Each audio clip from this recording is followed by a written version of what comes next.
Господи Исусе Христе, Сине Божий, помилуй меня грешного. Возлюбени во Христа Бога, братья и сестры, нека ни е честит празник на равноапостолниот, преподобен Отец на Светата Црква Божия Наум, нашиот покрстител и духовен татко. Два пати во годината и секоја година по два пати Светата Црква Божия благословила да се сосеќаваме на ова незаборавна и несмртна личност, вечен жител на вечниот град и сослужител на големиот архиереј починот Мелхиседеков Христос.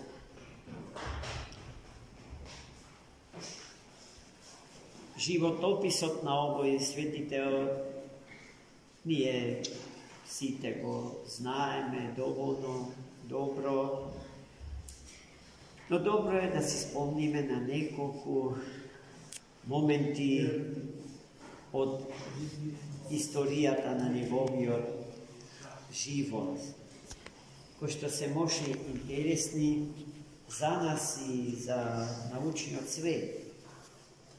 Особено моментот кој што е врзан за неговото потекло, пораѓање, односно по крв и по тело е словен, од словенско потекло, но тоа што чуди е, да кажеме, како словен во 8-иот и 9-иот век, некаде припаѓа на едно семејство кое што е негарчко и далеку од сите одредби културни и цивилизацијски што го краселе секој граѓанин на нашето византиско општество. Но гледајте, неговите родители успешно се интегрирале во византиското општество и не само што се интегрирале, туку зазеле високи општествени позиции, биле културно и духовно високо издигнати,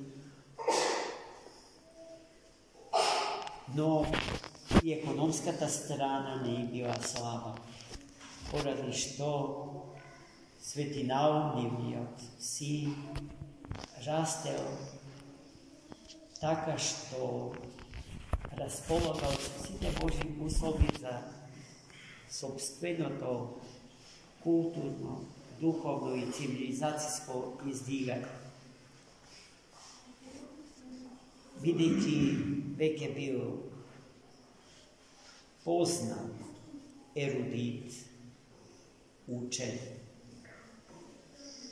со особено нагласена монашка ориентација во животот, светите браќа Кирил и Методи го забележале и го повикале да стане член на просветителската екипа, на големи научници, литурзи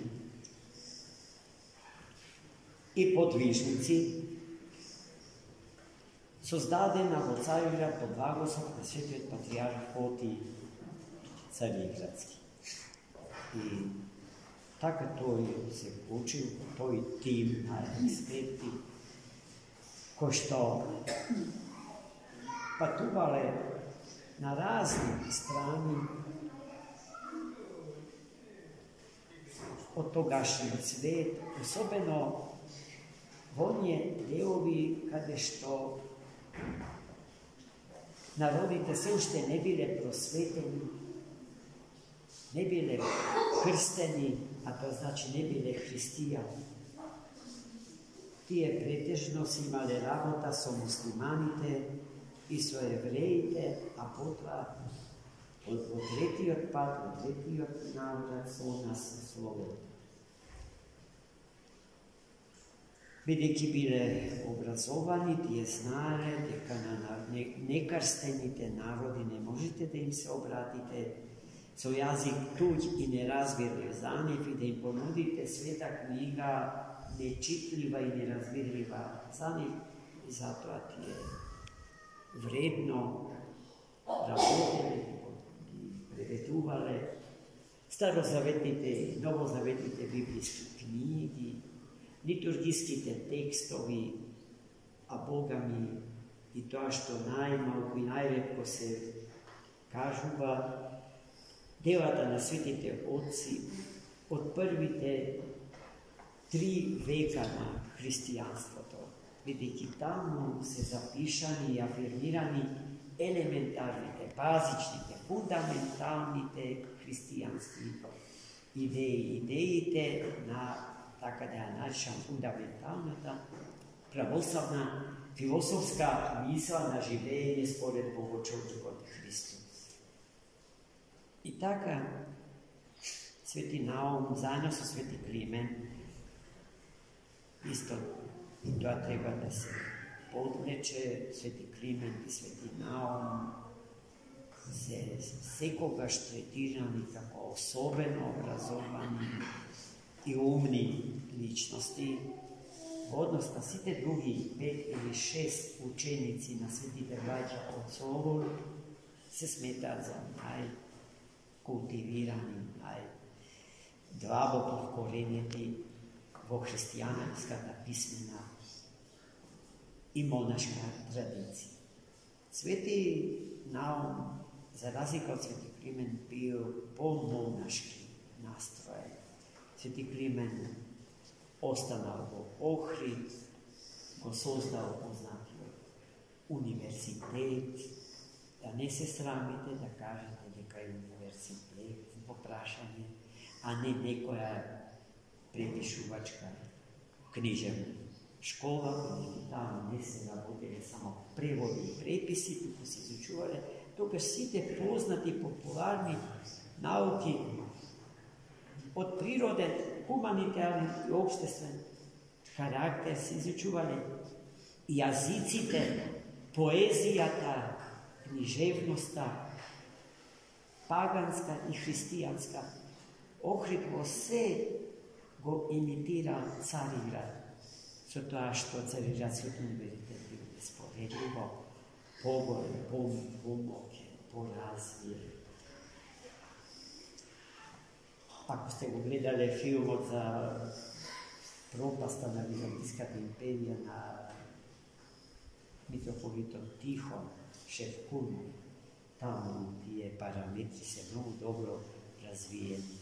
Западната наука почна да се развива откако најголемите, најобдарените научници на Цариградскиот универзитет, бегајќи од атаката на муслиманите, се преселиле на Запад. Ние имаме сосема погрешна представа за тоа. Па се добива впечаток дека православието е причина за недоволниот развој на православните народи, на полето науката, книжевноста, поезијата и сите други творечки активности. Свети Наум бил ерудит и молитвеник, голем,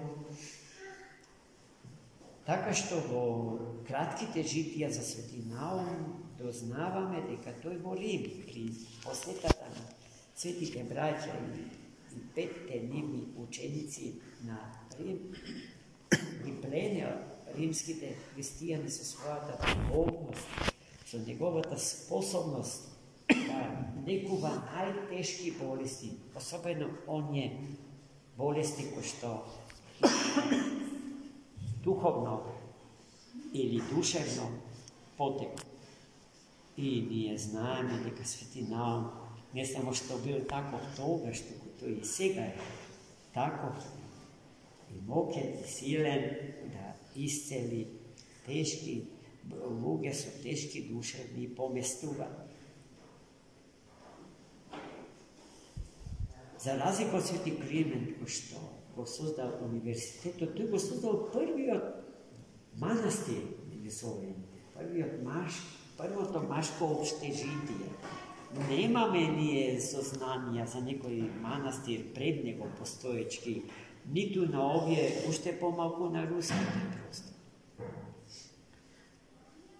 А самите членови на монашката заедница биле луѓе кои што откако чуле за големите духовни подвизи Свети Наум доаѓале од најразлични географски простори, тука во Охрид, покрај Охридското езеро, поради што и јас, како карлиштанец, него, Свети Наум, го нарекувам наш добар сосед, комшија.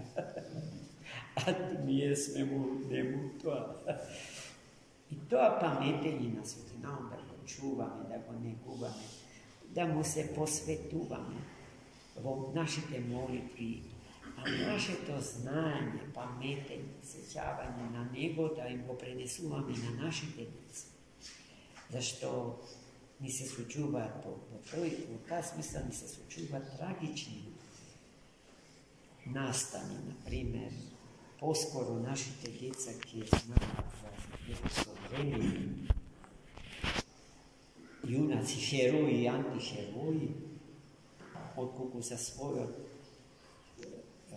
духовен родител Наум Бог, чудотворец. И може да се направи анкета, која што ќе го потврди моето кажување, односно трагедијата што не снашла по наше невнимание, по наша негрижа, по силата на заборавот кому сме му се предали. Господа не чува по молитвите на Свети Наум, а знам сигурно дека Свети Наум не остава и ние неговите силни и свети молитви ги чувствува. А тој нема да биде тако до некаде, туку до сега. Ни сите вечности ќе се бори за нас и нашето спасение, кој што го подразбира, ја подразбира нашата реализација на планот Божи за нас. Сите на овие простори. Амин.